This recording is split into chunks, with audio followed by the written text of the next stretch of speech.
بسم اللہ الرحمن الرحیم۔ دوسرا مسئلہ ہے کہ کھانا کس کس کو کھلائیں۔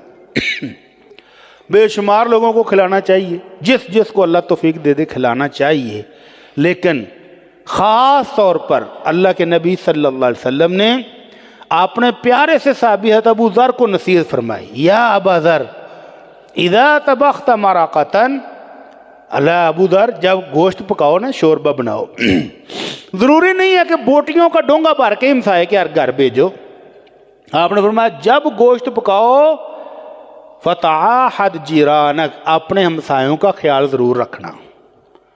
کتنی بوٹیاں بھیجیں گے تو ہمسایہ کا گزارا ہو جائے گا؟ کچھ بھی نہ بھیجو، صرف شوربہ بھیج دو تو وہ بھی کافی ہے۔ آمنہ کے لال صلی اللہ علیہ وسلم فرماتے ہیں لو دعیت الی قراء لاجبت، اگر مجھے ایک پائے ایک کھری کی دعوت ملے تو میں وہ بھی قبول کر لوں گا۔ تو ہمسائے کو ہمسائے کا تحفہ خوش دلی سے قبول کرنا چاہیے، کیڑے نہیں نکالنے چاہیے، لے کہ کل لیا تو تھوڑے گھر۔ اللہ کے نبی نے خواتین کو سپیشل کہا لا تحقرن جارۃ لجارتها، کوئی ہمسائی اپنے ہمسائی کے بھیجے ہوئے تحفے کو حقیر نہ سمجھے، خوش دلی سے قبول کرے، جزاک اللہ خیر کہے، اور جو تحفہ لیا اس کے بدلے میں اس کو بھی کچھ نہ کچھ بھیجے۔ تو ہمسائے کا خیال کرنے کا اللہ کے نبی صلی اللہ علیہ وسلم نے اسپیشل حکم دیا، اور فرمایا ما آمن بی من بات شبعان وجارہ جائع وہو یعلم، آپ نے فرمایا وہ بندہ مومن ہی نہیں ہے۔ کون سا بندہ؟ جس کا ہمسایہ بھوکا سویا ہو، جس کا ہمسایہ بھوکا سویا ہو اور یہ پیٹ بھر کے پکیاں ڈھونڈتا پھر رہا ہو کہ میں پکی کھا لاں کہ تھوڑی ہضم ہو جائے، اور اس کو پتا ہو کہ اس کے ہمسائے کے گھر میں آج کھانا نہیں پکا، ہمسائے کے بچے بھوکے ہیں، ہمسایہ خود کئی دن سے بے روزگار تھا، کھانے کے قابل نہیں ہے، تو اس کے گھر میں اگر کھانا نہیں بھیجا، خود پیٹ بھر کے سویا ہے، تو اللہ کے نبی کہتے ہیں یہ مومن ہی نہیں ہے۔ دینا یار الحمدللہ، جزاک اللہ خیرا۔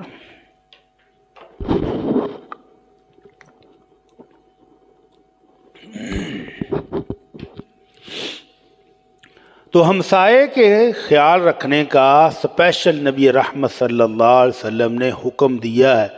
اس کے علاوہ جو انسان اپنے بیوی بچوں کے لیے کما کر لاتا ہے، بیوی بچوں کے لیے کھانا پکتا ہے آپ کی کمائی سے، تو وہ بھی آپ کے لیے باعث اجر و ثواب ہے۔ اللہ کے نبی صلی اللہ علیہ وسلم فرماتے ہیں وَاللُّقْمَةُ فِي فِي امْرَأَتِكَ لَكَ بِهَا أَجْرٌ، وہ ایک لقمہ جو تم اپنے بیوی کے منہ میں ڈالتے ہو یا کھانے کے لیے پیش کر دیتے ہو، بیوی آپ کی کمائی سے ایک لقمہ بھی کھاتی ہے تو اس کا بھی تمہیں اجر و ثواب ملے گا۔ اور اللہ کے نبی صلی اللہ علیہ وسلم نے فرمایا فی کل کبد رطبۃ اجر، دنیا کے ہر مخلوق جاندار مخلوق کے ساتھ نیکی کرو گے تو اس کا بھی اجر ملے گا۔ یہ اللہ کے نبی صلی اللہ علیہ وسلم نے اس وقت فرمایا جب آپ نے وہ مشہور واقعہ بیان کیا کہ ایک بدکارہ عورت نے ایک پیاسے کتے کو بھی پانی پلایا تو اللہ نے اس بدکارہ کی ساری زندگی کی سیاہیاں معاف کر کے اس کو جنت دے دی۔ تو صحابہ نے حیران ہو کر پوچھا اللہ کے نبی جانوروں کے ساتھ نیکی کریں تو بھی اجر ملے گا؟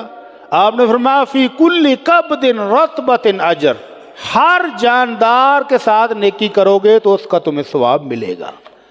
تو کوئی بلی پیاسی پھر رہی ہو، کوئی جانور پھر رہا ہو، کوئی پرندہ نظر آ جائے پیاسا، تو اس کو پانی پلا دو، کھانا کھلا دو، کچھ نہ کچھ اس کو دے دو، اللہ تعالیٰ اس کا تمہیں اجر و ثواب دے گا۔ اللہ تعالیٰ سے دعا ہے کہ اللہ ہمیں یہ نیکیاں کرنے کی توفیق عطا فرمائے۔ تیسرا مسئلہ ہے کہ دعوت، اگر کوئی دوست احباب دعوت کریں تو دعوت پر جانا چاہیے کہ نہیں؟ تو اللہ کے نبی صلی اللہ علیہ وسلم فرماتے ہیں للمؤمن علی المؤمن ست خصال، ایک مومن مسلمان کے مسلمان بھائی پر 6 حق ہیں، اور یہ حقوق العباد ان کو کہتے ہیں۔ قیامت والے دن ان کے بارے میں پوچھا جائے گا، یہ ایسے معاف نہیں ہونے والے۔ وہ کیا ہے؟ عادہ اذا مریض، اگر مسلمان بھائی بیمار ہو تو اس کی تیمارداری کرنی واجب ہے، ہم تو جو غریب ہو اس کو پوچھتے نہیں اور امیر دیاں دلیداں توڑ دینے ہیں، لگے جاندی پوری پوری پارٹی اس کی تمارداری ہو رہی ہے۔ کیا ہوا جی؟ چودھری صاحب نے نیچ آئی تھی تو ادھر تمارداری کرنے چلے ہیں، اور غریب آدمی ایکسیڈنٹ میں مارا جائے تو اس کی تمارداری کوئی نہیں۔ تو یہ فرق چھوڑ دیں، مسلمان بھائی مسلمان ہیں، جب وہ بیمار ہو اس کی تیمارداری کریں۔ وَيَشْهَدُهُ إِذَا مَاتَ، اور اگر وہ فوت ہو جائے تو اس کے جنازے میں پہنچنا چاہیے۔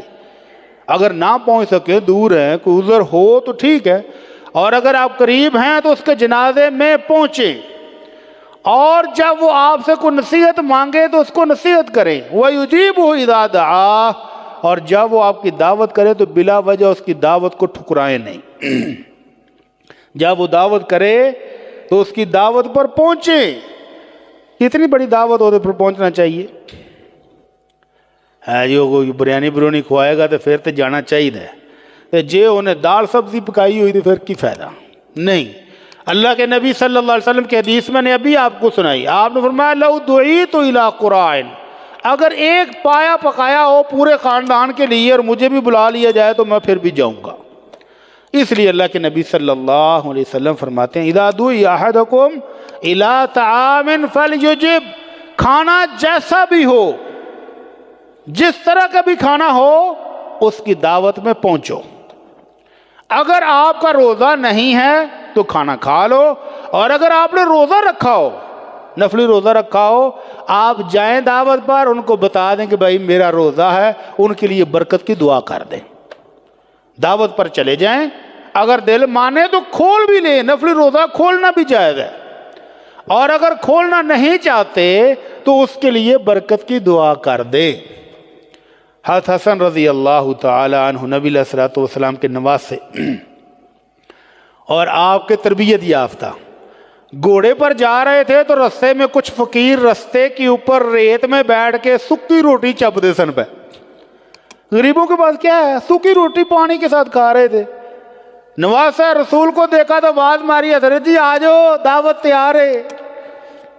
تو حضرت جی نے حقارت سے دیکھ کے بھاگے نہیں ہیں، گھوڑا روکا، نیچے اترے، اسی ریت پر بیٹھ کر ان کے ساتھ وہی سوکھی روٹی کھائی بڑے مزے کے ساتھ۔ کھانے کے بعد شکریہ ادا کیا اور پھر ان سے کہا لو جی ہن میں تہاڈی دعوت قبول کی تھی، ہن تسی میری دعوت قبول کرو۔ ہاں جی حضرت جی کدن دعوت ہے جی؟ کل تہاڈی میرے گھر دعوت ہے، اور اپنے گھر ان غریبوں کو بلا کر بہترین کھانا تیار کر کے کھلایا۔ تو اللہ تعالی ہم سب کو بھی ایسی ہی توفیق عطا فرمائے۔